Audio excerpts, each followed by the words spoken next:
Ko se debata avtomatsko prenese v polje stalne preže, stalne nevarnosti, kaj izgine iz nje najprej? Spoštljivost in spoštovanje med sogovorniki. Čim izgine spoštovanje iz dialoga, se ti tudi možgani na nek način zaprejo in niso več v kreativnem načinu razmišljanja, ampak so v načinu, ki fight or flight, beži ali pa bori. Poslušaj, govori o tem, da ko se ljudje ne spoštujejo, se možganih takoj vklopi fight or flight. Starodavni sistem preživetja. Na vašem planetu se očitno pogosto vklopi že pri mikrofonu in 2 stolih. Torej, politični podcast kot evolucijski test? Približno tako. Eden pride z argumenti, drugi z egom. Možgani pa mislijo, da je pred njima sabljasti tiger. Ampak zanimivo, Golob dejansko razlaga psihologijo konflikta. Ja, problem je samo, da pri vas ljudje to razumejo šele potem, ko so že 10 minut v fight mode.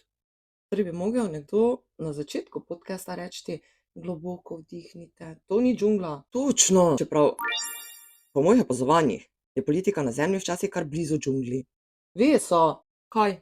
Samo ugotavljam, pri živalih je vse jasno, kdo renči in zakaj. Pri ljudeh pa včasih tako, da renčite še preden sploh veste, o čem govorite. Torej, rešitva? Preprosta. Pred vsakim političnim pogovorom 3 minute tišine in en test. Če srčni utrip pade, lahko začnejo govoriti. Če ne, najraje gredo na sprehod. Pa ti bi vodil vse podcaste na tej zemlji? Ne, negativno. Jaz bi samo držal tablo. Pozor, vaš ego je pravkar sprožil alarm za tigra. Jaz nikoli ne bi bil v politiki, če se vlada Janeza Janše ne bi vmešala v moje delovanje v podjetju. Zanimivo. Na zemlji skoraj vsi politiki začnejo s stavkom: nikoli nisem nameraval politiko. Kaj hočeš povedati? Samo to, da je politika očitno edina služba, kamor ljudje po nesreči pridejo. Nisem imel nobene ambicije hoditi v politiko.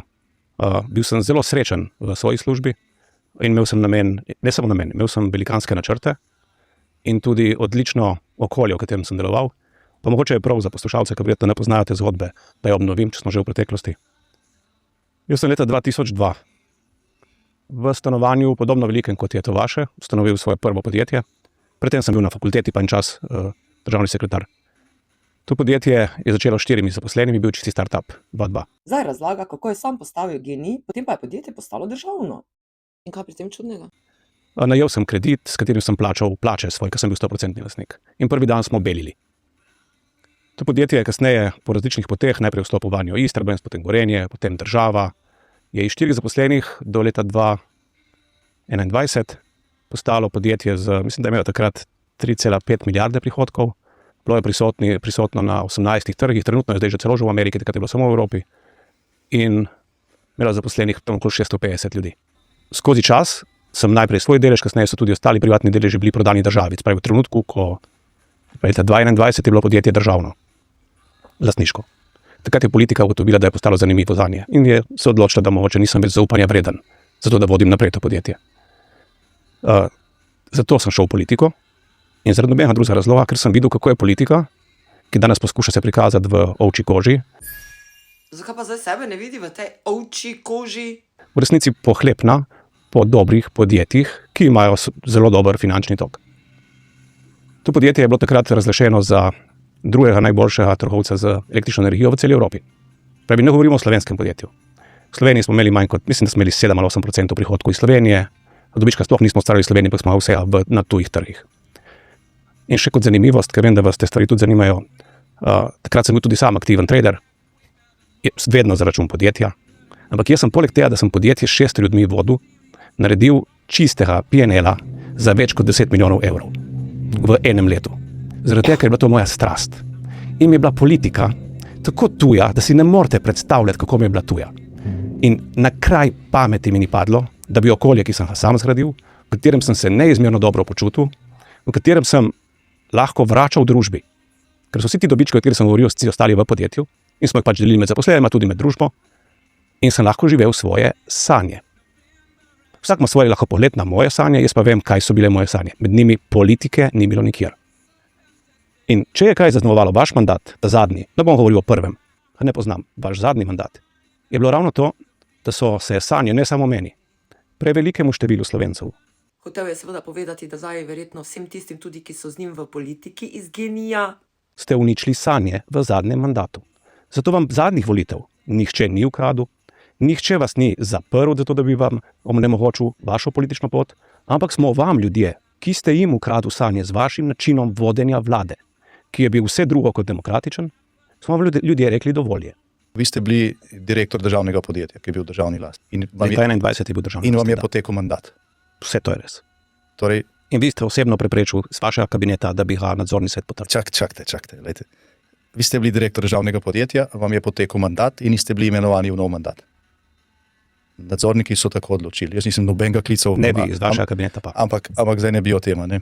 Jaz pa tukaj vidim nekaj drugega. Ko osebna zamera stopi politiko, jo čez čas začuti cela država. Vi ste v vašem mandatu. Vodstvo nacionalne radiotelevizije, ki ima 150 milijonov državnega denarja, porezali mandate sredi, ne, po enem letu. Zadeva še vedno na ustavnem sodišču. Niste počakali, da se jim izteče mandat. Torej, treba imeti tukaj enake vatle. Poleg tega, spoštovani gospod Golob, jaz nisem imel časa, da bi se ukvarjal z energetiko leta 2021. Ne, takrat, ko vam niso potrdili novega mandata, je Slovenija predsedovala Svetu Evropske unije. Jaz sem bil predsednik Sveta Evropske unije takrat. Imel sem 1000 stvari poleg COVID-a tukaj. 1000 stvari. Ko smo imeli tukaj vrh Evropske unije, Zahodni Balkan, je bilo 50 tujih delegacij, ne, so nam razbijali po Ljubljani, zaprli obvoznico, ogrožali tuje delegacije. In potem ste nas vi obtoževali, da smo zaplinili Ljubljano. Pa ni bil noben protestnik poškodovan, policisti so bili poškodovani. Ne. Mene so pol kolege iz drugih držav sprašvali, če imamo sploh policijo. Ne.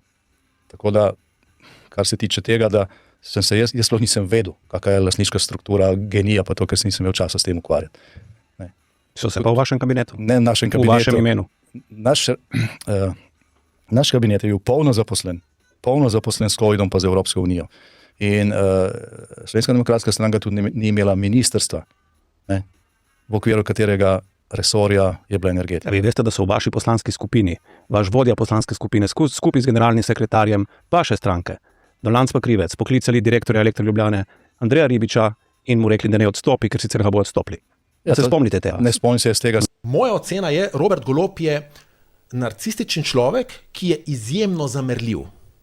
In po mojem gre tukaj za golo maščevanje. Tudi ljudje, ki so okoli njega, vsaj tako delujejo, Vesna Vuković. Delaš nekaj izmaščevanja do neke politične stranke, kaj boš delal? Ja, da jih uničaš. In ravno to dela tako, izmaščevanja klika okoli Se pravi, Roberta ne Goloba. na 3%. Tako je, ko se o preteklosti prepiramo, namesto da se pogovarjamo o prihodnosti.